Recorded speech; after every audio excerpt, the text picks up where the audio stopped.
پورے دنیا میں تمام قوموں کے اعتبار سے ہماری جو پوزیشن ہے وہ بمشکل تیسرے اور چوتھے نمبر کی کمیونٹی کی پوزیشن ہے۔ اس کی وجہ کیا ہے؟ اس کی وجہ یہ ہے کہ ہمیشہ یاد رکھیے کہ زندگی حکمت سے چلتی ہے، وزڈم سے چلتی ہے۔ زندگی غیر دانشمندانہ اصول پر نہیں چل سکتی ہے۔ جو فرد اور ویکتی اور جو انڈیویجول اور جو گروپ اور جو قومیں حکمت اور وزڈم کے طریقے کو اختیار کریں وہ کامیاب ہوتی ہیں، اور جو حکمت اور وزڈم کو چھوڑے، جو اپنے جوش اور جو اپنے پیشن اور جو بس اپنے ایڈونچرزم کی طرف بھاگے، تو پھر ایسے لوگوں کی سوچ ان ریئلسٹک ہو جاتی ہے۔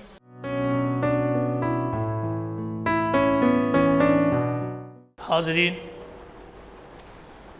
آج 10 ربیع اول ہے، اور آپ تمام لوگوں کو معلوم ہے کہ ربیع اول کے مہینے میں اللہ کے آخری رسول پیغمبر اسلام محمد بن عبداللہ بن عبد المطلب کی پیدائش ہوئی تھی۔ آپ کی پیدائش مشہور روایت کے مطابق 12 ربیع اول کو ہوئی، لیکن جو زیادہ صحیح تاریخ ہے وہ یہ کہ آپ کی پیدائش 9 ربیع اول کو ہوئی اور آپ کی وفات 12 ربیع اول کو۔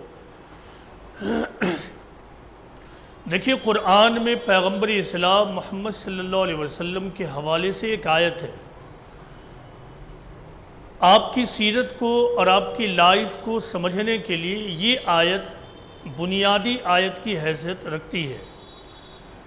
اس کے بعد میں آپ کے سامنے ایک حدیث سناؤں گا، قرآن کی یہ آیت اور پھر یہ حدیث کو سمجھے بغیر میں یہ سمجھتا ہوں کہ سیرت رسول کو پوری طرح سمجھنا یا پھر اس سے نمونہ کیسے لیا جائے اس کو جاننا ممکن نہیں ہوگا۔ قرآن کی مشہور آیت ہے کہ لَقَدْ كَانَ لَكُمْ فِي رَسُولِ اللَّهِ أُسْوَةٌ حَسَنَةٌ لِمَنْ كَانَ يَرْجُو اللَّهَ وَالْيَوْمَ الْآخِرَ وَذَكَرَ اللَّهَ كَثِيرًا، یعنی پیغمبر کی زندگی میں، پیغمبر سے مراد ہے یہاں پیغمبر اسلام محمد صلی اللہ علیہ وسلم کی زندگی میں تمہارے لیے بہترین نمونہ ہے، بیسٹ ماڈل ہے۔ لیکن اللہ تعالیٰ یہ کہتے ہیں کہ یہ بیسٹ نمونہ اور بہترین ماڈل صرف اسی گروہ کو ملے گا، وہی گروہ اپنی زندگی میں اس کو اختیار کر پائے گا جو اللہ اور آخرت کے دن کا امیدوار ہو اور اللہ کو کثرت سے یاد کرتا ہو۔ یعنی آیت کے پہلے حصے میں اللہ تعالیٰ یہ کہتے ہیں کہ اللہ کے رسول میں تمہارے لیے بہترین نمونہ ہے، اور آیت کے آگے والے حصے میں اللہ تعالیٰ یہ کہتے ہیں کہ یہ نمونہ ان لوگوں کے لیے ہے جو آخرت کے امیدوار ہوں، جو اللہ سے بہت زیادہ لو لگائے ہوئے ہوں، جو اللہ کو کثرت سے یاد کرتے ہوں۔ آیت کا مطلب یہ ہوا کہ پیغمبر اسلام محمد صلی اللہ علیہ وسلم کی لائف میں تمام انسانیت کے لیے نمونہ اور ماڈل ہے، لیکن یہ نمونہ اور ماڈل انہی لوگوں کو ملے گا جو آخرت کے امیدوار ہوں، اللہ کو بہت زیادہ یاد کرتے ہوں۔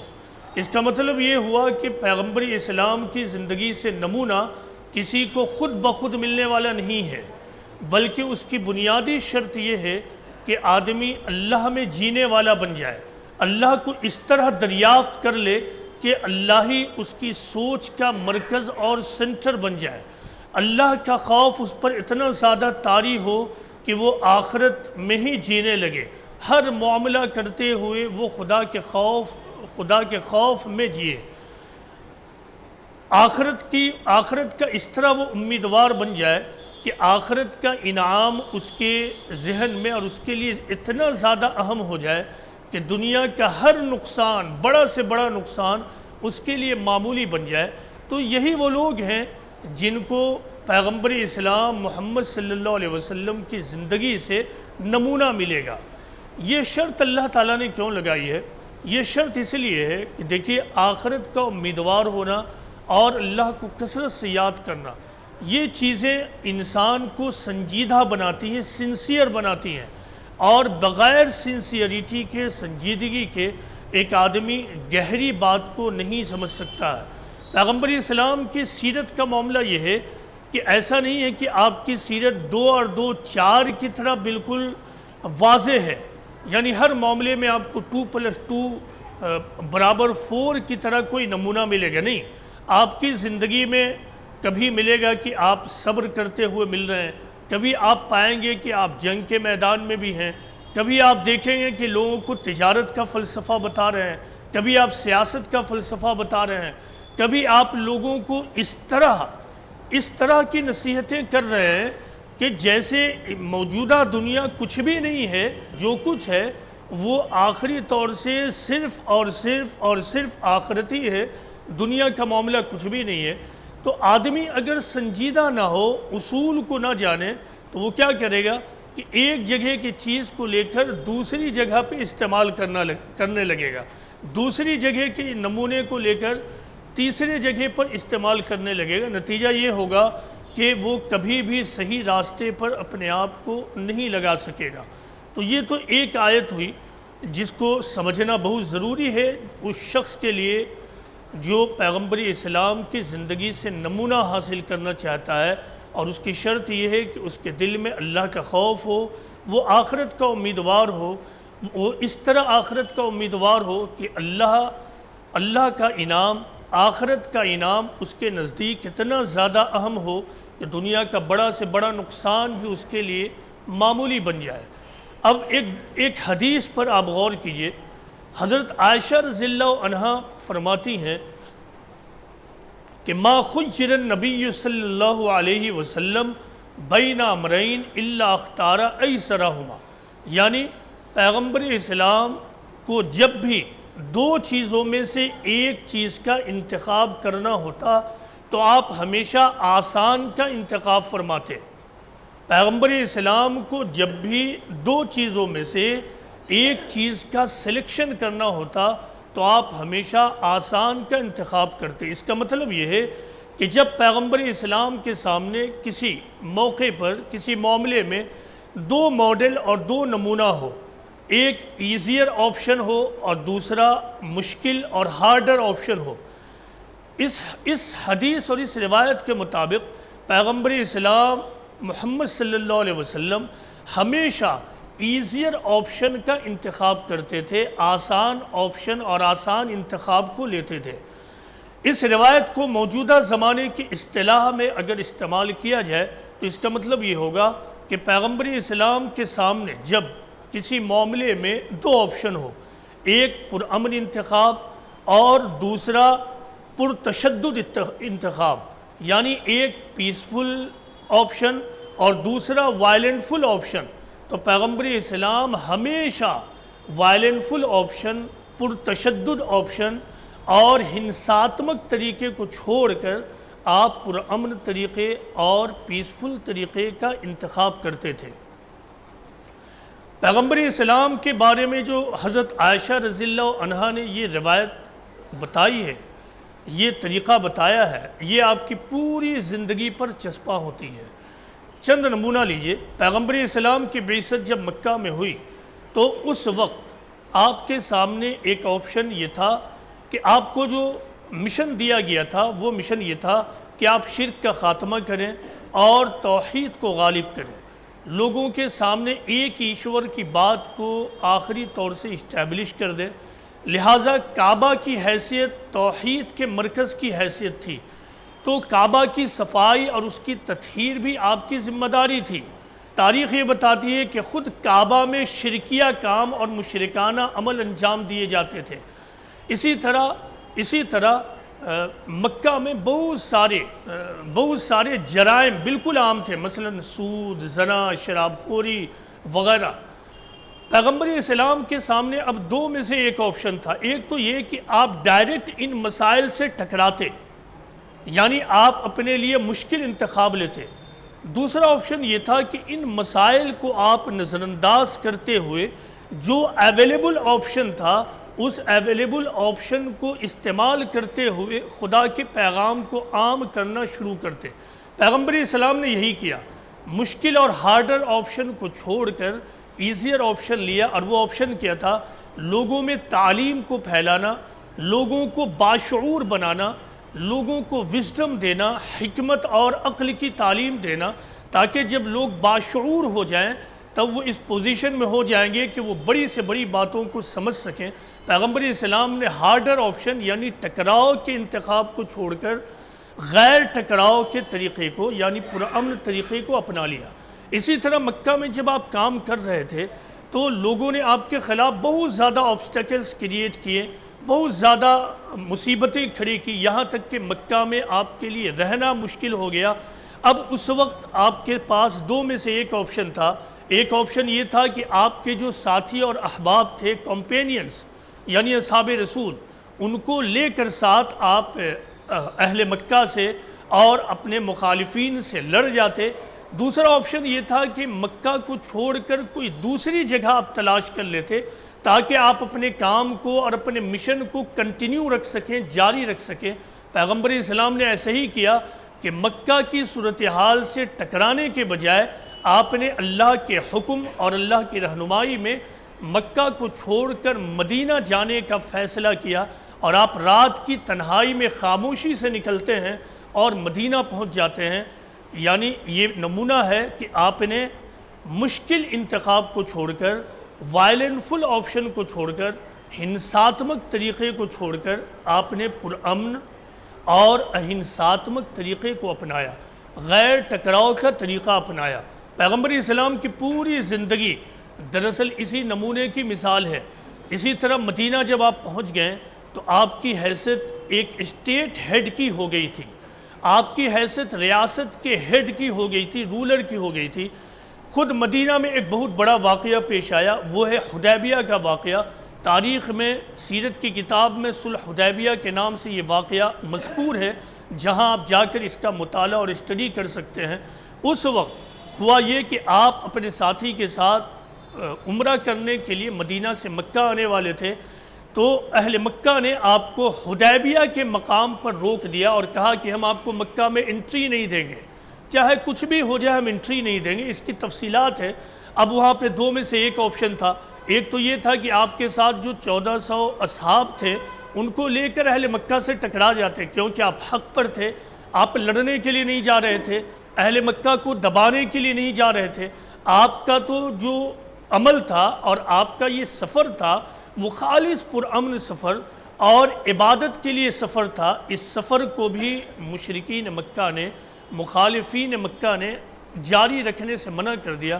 پیغمبر اسلام نے اس کو بھی مان لیا، اور ماننے کے بعد یک طرفہ شرائط پر یعنی یونیلیٹرل کنڈیشنز پر آپ نے ان سے صلح کر لیا، ٹریٹی کر لیا، جسے تاریخ اسلام میں ٹریٹی آف حدیبیہ کہتے ہیں یا صلح حدیبیہ کہتے ہیں۔